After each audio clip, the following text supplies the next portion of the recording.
ಇವರನ್ನು ಹೇಗೆ ನಂಬಬೇಕು, ಹೇಗೆ ಬಿಡಬೇಕು ಗೊತ್ತಾಗಲ್ಲ. ಅನೇಕ ಇತಿಹಾಸದ ಪುಟಗಳನ್ನು ತೆರೆದಿಟ್ಟಾಗಲೂ ಕೂಡ ಅನೇಕ ಘಟನೆಗಳು ಕೂಡ ಮರುಕಳಿಸುತ್ತವೆ. ಅಂಥದ್ದೇ ಒಂದು ಲಿಂಕ್ ಮೈಸೂರಿನ ಉದಯಗಿರಿಯಲ್ಲಿ ನಡೆದಂತಹ ಈ ಘಟನೆಯಲ್ಲಿ ಹಾಕಿರೋದು. ಏನದು? ಜೊತೆಗಿದ್ದವರೇ ಹೇಗೆ ಸ್ಕೆಚ್ಚನ್ನು ಹಾಕಿದ್ರು, ಜೊತೆಗಿದ್ದವರೇ ಹೇಗೆ ಟಾರ್ಗೆಟನ್ನು ಮಾಡಿದ್ರು, ಅದರ ಬಗ್ಗೆ ಡೀಟೇಲ್ ಆಗಿ ಹೇಳ್ತೀವಿ. ಉದಯಗಿರಿ ಗಲಭೆ ಕೇಸ್ಗೆ ಈಗ ಬಿಗ್ ಟ್ವಿಸ್ಟ್ ಸಿಗ್ತಾ ಇದೆ. ಏನಂತ ಬಿಗ್ ಟ್ವಿಸ್ಟು? ಯಾರೆಲ್ಲ ಈ ಕಲ್ಲು ತೂರಾಡಿದ್ದಾರೋ ಗ್ರೂಪ್ಗೆ ಶೇರ್ ಮಾಡಿದ್ದೇ ಮುಸ್ಲಿಂ ಯುವಕರು. ಏನು ಶೇರ್ ಮಾಡಿದರು, ಹೇಗೆ ಲಿಂಕ್ ಬಂತಿದು, ಬಹಳ ಇಂಪಾರ್ಟೆಂಟ್ ಇದೆ. ಅದರ ಬಗ್ಗೆ ಹೇಳ್ತೀವಿ ಡೀಟೇಲ್ ಆಗಿ ನಿಮಗೆ. ಗ್ರೂಪ್ಗೆ ಶೇರ್ ಮಾಡುವಂಥ ಆ ಮೆಸೇಜು ಮುಸ್ಲಿಂ ಯುವಕರಿಗೆ ಹೇಗೆ ಸಿಕ್ತು, ಯಾರು ಗ್ರೂಪಿಗೆ ಶೇರನ್ನು ಮಾಡಿದರು ನೋಡಿ. ಈ ಯುವಕರಿಗೆ ಅಂಗಡಿಯಲ್ಲಿ ಕೆಲಸ ಕೊಟ್ಟಿದ್ದೇ ಈ ಸುರೇಶ್, ಯಾರ ಬಂಧನವಾಗಿದೆಯೋ ಆ ಸುರೇಶ್ ಈ ಯುವಕರಿಗೆ ಅಂಗಡಿಯಲ್ಲಿ ಕೆಲಸವನ್ನು ಕೊಟ್ಟಿದ್ದಿದ್ದು. ಯಾರಿಗೆ? ಮುಸ್ಲಿಂ ಯುವಕರಿಗೆ. ಸುರೇಶ್ ಅವರ ವಾಟ್ಸಪ್ ಸ್ಟೇಟಸ್ ಸ್ಕ್ರೀನ್ಶಾಟನ್ನು ತೆಗೆದು ಗ್ರೂಪ್ಗಳಿಗೆ ಅದನ್ನು ಶೇರ್ ಮಾಡ್ತಾರೆ. ಆಗ ಈ ಕೃತ್ಯ ಬೆಳಕಿಗೆ ಬರುತ್ತೆ. ಅವರ ವಾಟ್ಸಪ್ ಕೆಲಸ ಕೊಟ್ಟಿದ್ದು ಅವರೇ, ಆದರೆ ಅವ್ರ ವಾಟ್ಸಪ್ ಸ್ಟೇಟಸಲ್ಲಿ ಏನು ಹಾಕ್ಕೊಂಡಿದ್ದಾರೆ ಅದನ್ನು ಶೇರ್ ಮಾಡಿಬಿಟ್ಟು ಎಲ್ಲರಿಗೂ ಕಳಿಸ್ಕೊಟ್ರು. ವೈಯಕ್ತಿಕ ದ್ವೇಷಕ್ಕೆ ವಿವಾದ ಸೃಷ್ಟಿಯಾಯ್ತಾ?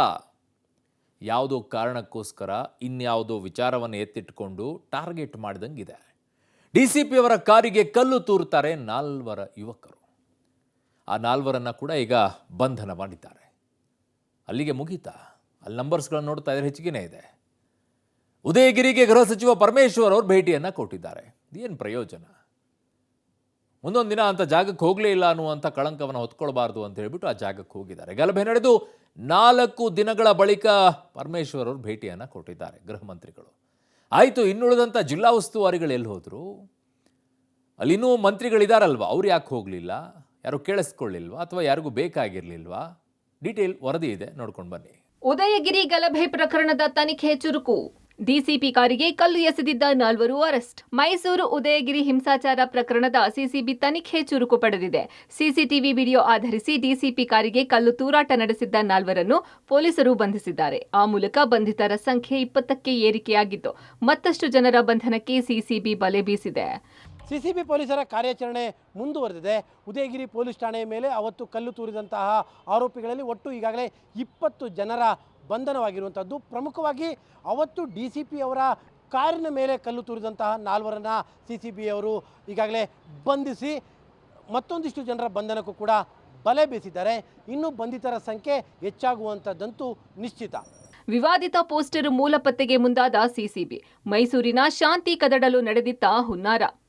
ಉದಯಗಿರಿ ಪೊಲೀಸ್ ಠಾಣೆ ಮೇಲೆ ಪುಂಡರ ದಾಳಿ ಪ್ರಕರಣಕ್ಕೆ ಕಾರಣವಾದ ವಿವಾದಿತ ಪೋಸ್ಟ್ ವೈರಲ್ ಆಗಿದ್ದು ಹೇಗೆ, ಅದನ್ನ ಸೃಷ್ಟಿಸಿದವರು ಯಾರು ಎಂಬ ಬಗ್ಗೆ ಸಿಸಿಬಿ ಪೊಲೀಸರು ತನಿಖೆಗೆ ಮುಂದಾಗಿದ್ದಾರೆ. ವೈರಲ್ ಆದ ಪೋಸ್ಟ್ ಬಗ್ಗೆಯೇ ಸಾಕಷ್ಟು ಅನುಮಾನ ಮೂಡಿದ್ದು, ಅಸಲಿಗೆ ಪೋಸ್ಟರ್ ಅನ್ನ ಬಂಧಿತ ಆರೋಪಿ ಸುರೇಶ್ ಮಾಡಿದ್ದ ಅಥವಾ ಫಾರ್ವರ್ಡ್ ಆಗಿ ಆತನಿಗೆ ಬಂದಿದ್ದ ಅನ್ನೋ ಆಯಾಮಗಳಲ್ಲಿ ಪೊಲೀಸರು ತನಿಖೆ ಚುರುಕುಗೊಳಿಸಿದ್ದಾರೆ. ಇನ್ನು ತನಿಖೆಗಿಳಿದ ಸಿಸಿಬಿ ಪೊಲೀಸರಿಗೆ ಅಸಲಿ ಸತ್ಯ ಗೊತ್ತಾಗಿದೆ. ಕಲ್ಯಾಣಗಿರಿಯಲ್ಲಿ ಡ್ರೈ ಫ್ರೂಟ್ಸ್ ಅಂಗಡಿ ಇಟ್ಟುಕೊಂಡಿರುವ ಆರೋಪಿ ಸುರೇಶ್ ತಮ್ಮ ಅಂಗಡಿಯಲ್ಲಿ ಮುಸ್ಲಿಂ ಸಮುದಾಯದ ಕೆಲ ಯುವಕರಿಗೆ ಕೆಲಸ ಕೊಟ್ಟಿದ್ರು. ಮಾಲೀಕ ಸುರೇಶ್ ಹಾಕಿದ ವಾಟ್ಸ್ಆಪ್ ಸ್ಟೇಟಸ್ ಅನ್ನ ಸ್ಕ್ರೀನ್ ಶಾಟ್ ತೆಗೆದುಕೊಂಡ ಕೆಲಸಗಾರರು ಅದನ್ನು ತಮ್ಮ ಧರ್ಮದ ಯುವಕರು ರಚಿಸಿಕೊಂಡಿರುವ ವಾಟ್ಸ್ಆಪ್ ಗ್ರೂಪ್ಗೆ ಶೇರ್ ಮಾಡಿದ್ದಾರೆ. ಹೀಗಾಗಿ ಈ ಪೋಸ್ಟರ್ ಹಂಚಿಕೆ ಆಗಿದೆ ಅನ್ನೋದು ಆರಂಭಿಕ ತನಿಖೆಯಲ್ಲಿ ಗೊತ್ತಾಗಿದೆ.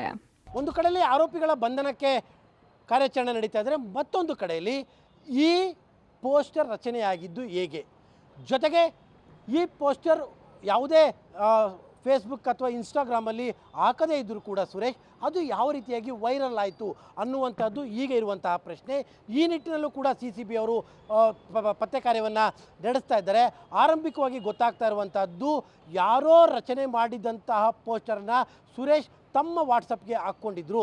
ಆ ವಾಟ್ಸಪ್ ಸ್ಟೇಟಸನ್ನು ಅವರ ಆಫೀಸಲ್ಲಿ, ಅಂದರೆ ಅವರ ಫ್ರೂಟ್ಸ್ ಅಂಗಡಿಯಲ್ಲಿ ಕೆಲಸ ಮಾಡುವಂಥ 2 ಮುಸ್ಲಿಂ ಯುವಕರಲ್ಲಿ ಒಬ್ಬರು ಅದನ್ನು ಸ್ಕ್ರೀನ್ಶಾಟ್ ಮಾಡಿಕೊಂಡು ಬೇರೊಂದು ಮುಸ್ಲಿಂ ಸಮುದಾಯದ ಯುವಕರೇ ಇರುವಂಥ ಗ್ರೂಪ್ಗೆ ಹಂಚಿದ್ರು ಅನ್ನುವಂಥದ್ದು ಈಗ ಆರಂಭಿಕವಾಗಿ ಗೊತ್ತಾಗಿರುವಂಥ ಮಾಹಿತಿ. ಆದರೆ ಮೂಲವಾದಂಥ ಪ್ರಶ್ನೆ ಇರುವಂಥದ್ದು, ಈ ಪೋಸ್ಟರ್ ರಚನೆ ಯಾರಿಂದ ಆಯಿತು? ಯಾಕಂದರೆ ಉರ್ದುವಿನ ಭಾಷೆ ಯಾರಿಗೆ ಗೊತ್ತಿತ್ತೋ ಅವರು ಮಾತ್ರ ಇದನ್ನು ರಚನೆ ಮಾಡೋದಕ್ಕೆ ಸಾಧ್ಯ ಇರುವಂಥದ್ದು. ಹಾಗಾಗಿ ಅವರ ಉದ್ದೇಶ ಏನು ಮತ್ತು ಅದನ್ನು ರಚನೆ ಮಾಡಿದವರು ಯಾರು ಅನ್ನುವಂಥದ್ದರ ಪತ್ತೆ ಕಾರ್ಯವನ್ನು ಈಗ ಪೊಲೀಸ್ನವರು ನಡೆಸ್ತಾ ಇದ್ದಾರೆ. ಉದಯಗಿರಿ ಗಲಭೆ ಬೆನ್ನಲ್ಲೇ ಸಿಎಂ ಮೀಟಿಂಗ್, ಡಿಸಿ ಪೊಲೀಸ್ ಅಧಿಕಾರಿಗಳೊಂದಿಗೆ ಸಭೆ. ಇನ್ನು ಉದಯಗಿರಿ ಗಲಭೆ ಬೆನ್ನಲ್ಲೇ ಸಿಎಂ ಸಿದ್ದರಾಮಯ್ಯ ಅಧಿಕಾರಿಗಳ ಜೊತೆ ಸಭೆ ನಡೆಸಿದ್ದಾರೆ. ಗೃಹ ಕಚೇರಿ ಕೃಷ್ಣಾದಲ್ಲಿ ಮೈಸೂರು ಡಿಸಿ, ಎಸ್ಪಿ, ಕಮಿಷನರ್ ಸೇರಿದಂತೆ ಹಿರಿಯ ಅಧಿಕಾರಿಗಳೊಂದಿಗೆ ಮೀಟಿಂಗ್ ಮಾಡಿ ಸಮಗ್ರ ಮಾಹಿತಿ ಪಡೆದುಕೊಂಡಿದ್ದಾರೆ. ಯಾರೇ ತಪ್ಪಿತಸ್ಥರಿದ್ದರೂ ಕಠಿಣ ಕ್ರಮ ಕೈಗೊಳ್ಳುವಂತೆ ಸೂಚಿಸಿದ್ದಾರೆ. ಸಿಸಿಟಿವಿ ಆಧರಿಸಿ ಆರೋಪಿಗಳ ವಿರುದ್ಧ ಕ್ರಮ ಅಂತ ಗೃಹ ಸಚಿವ ಪರಮೇಶ್ವರ್ ಹೇಳಿದ್ದಾರೆ. ಮೇಲ್ನೋಟಕ್ಕೆ ಅವರಿಗೇನು ಮಾಹಿತಿ ಇದೆ ಅದೆಲ್ಲವನ್ನು ಕೂಡ ನನಗೆ ಹೇಳಿದ್ದಾರೆ. ಆದರೆ ಈಗಾಗಲೇ ನಾವು ತನಿಖೆಯನ್ನು ಆದೇಶ ಮಾಡಿರೋದ್ರಿಂದ ಅದು ಯಾವುದು ಕೂಡ ನಾನು ತಮಗೆ ವಿಷಯಗಳನ್ನು ಹೇಳೋದಕ್ಕೆ ಸಾಧ್ಯ ಆಗೋದಿಲ್ಲ.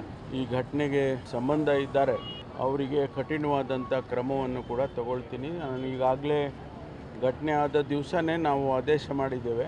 ಈಗಾಗಲೇ CCTV ಫುಟೇಜ್ನಲ್ಲಿ ಯಾರೆಲ್ಲ ಕಾಣಿಸಿದ್ದಾರೆ ಅವ್ರನ್ನ ಗುರುತು ಹಚ್ಚಿ ಅವ್ರ ಮೇಲೆ ಕ್ರಮ ತಗೊಳ್ಳೋದಕ್ಕೂ ಕೂಡ ಪೊಲೀಸ್ ಮುಂದಾಗಿದೆ. ಕಾನೂನನ್ನು ಕೈಗೆತ್ತಿಕೊಳ್ಳೋಕ್ಕೆ ಯಾರಿಗೂ ಕೂಡ ನಾವು ಬಿಡೋದಿಲ್ಲ. ಇಂಥ ಘಟನೆಗಳು ಆಗಬಾರ್ದು, ನಾವು ತೀವ್ರವಾಗಿ ಖಂಡಿಸ್ತೇವೆ. ಪೊಲೀಸ್ ಇರೋದೇ ನಮ್ಮ ರಕ್ಷಣೆಗಾಗಿ, ಅವರ ರಕ್ಷಣೆಗಾಗಿ ನಾವು ಸಹ ಏನು ಇರುವಂಥದ್ದು ಸೌಲಭ್ಯ ಇಲ್ಲದೇ ಇದ್ದರೆ ಅದು ಭಾಳ ಕಷ್ಟ ಆಗುತ್ತೆ. ಮುಂದೆನೂ ಸಹ ಕಠಿಣವಾದ ಕ್ರಮ ತಗೊಳ್ಳಿ. ಇದು ಕಾರಣ ಆಗಿರುವಂಥದ್ದೇನು ಕ್ರಿಮಿನಲ್ಸ್ಗಳಿದ್ದಾರೆ ಅವ್ರಿಗೆ ಕಠಿಣವಾದ ಕ್ರಮವನ್ನು ತಗೊಳ್ಳಿ ಮತ್ತು ಕಾನೂನು ಪ್ರಕ್ರಿಯೆ ನಡೀಲಿ, ಶಾಂತಿಯನ್ನು ಕಾಪಾಡಲಿ. ಆದರೂ ಅದರ ಜೊತೆಗೆ ಇಂಥ ಏನು ಘಟನೆಗಳು ಅವಾಯ್ಡ್ ಮಾಡಬೇಕಾಗಿರುವಂಥದ್ದು ಭವಿಷ್ಯದಲ್ಲಿ ಏನು ಕ್ರಮ ತಗೋಬೇಕು ಅದನ್ನು ಸಹ ಅವರು ತೀರ್ಮಾನ ಮಾಡಿ ತಗೋಬೇಕಾಗುತ್ತೆ. ಒಟ್ಟಾರೆ ಸಿಸಿಬಿ ಪೊಲೀಸರು ಎಲ್ಲಾ ಆಯಾಮಗಳಲ್ಲೂ ತನಿಖೆ ಚುರುಕುಗೊಳಿಸಿದ್ದಾರೆ. ಕಲ್ಲು ತೂರಿದ ಆರೋಪಿಗಳ ಬಂಧನ ಒಂದು ಕಡೆಯಾದರೆ ಪೋಸ್ಟರ್ ಮೂಲದ ಪತ್ತೆಯೂ ಮತ್ತೊಂದು ಕಡೆ ನಡೆದಿದೆ. KP Nagaraj, public TV, Mysuru. ಮತಕ್ಕೋಸ್ಕರ ಈ ರೀತಿಯಾದಂಥ ಪುಂಡರಿಗೆ ನೀವು ಮೊಕ್ಕನ್ನು ಕೊಡ್ತಾ ಹೋಗ್ಬಿಟ್ರೆ ನಾಳೆ ಅಧೋಗತಿಗೆ ಹೋಗ್ಬಿಡುತ್ತೆ. ಕಾರಣ ಇದು ಒಂದು ಘಟನೆ ಅಲ್ಲ, ಪ್ಯಾಟರ್ನ್ ವೈಸ್ ನಡೀತಾ ಇದೆ. ದಯವಿಟ್ಟು ರಾಜಕೀಯ ನಿಮ್ದೇನೇ ಇರಬಹುದು, ಮತ ಸೆಳೆಯೋಕ್ಕೋಸ್ಕರ ನೀವು ಯಾರನ್ನೇ ಓಲೈಕೆ ಮಾಡ್ತಾ ಇರಬಹುದು. ಆದರೆ ಇಂಥ ಘಟನೆಗಳಾದಂಥ ಸಂದರ್ಭದಲ್ಲೂ ಕೂಡ ಅದೇ ಓಲೈಕೆಯನ್ನು ಮಾಡ್ತಾ ಇದ್ದರೆ ಮುಂದೊಂದು ದಿನ ಪ್ರತಿ ಗಲ್ಲಿಯಲ್ಲೂ ಕೂಡ ಇಂಥ ಘಟನೆಗಳು ನಡೆಯುತ್ತೆ. ಹುಷಾರಾಗಿರಿ.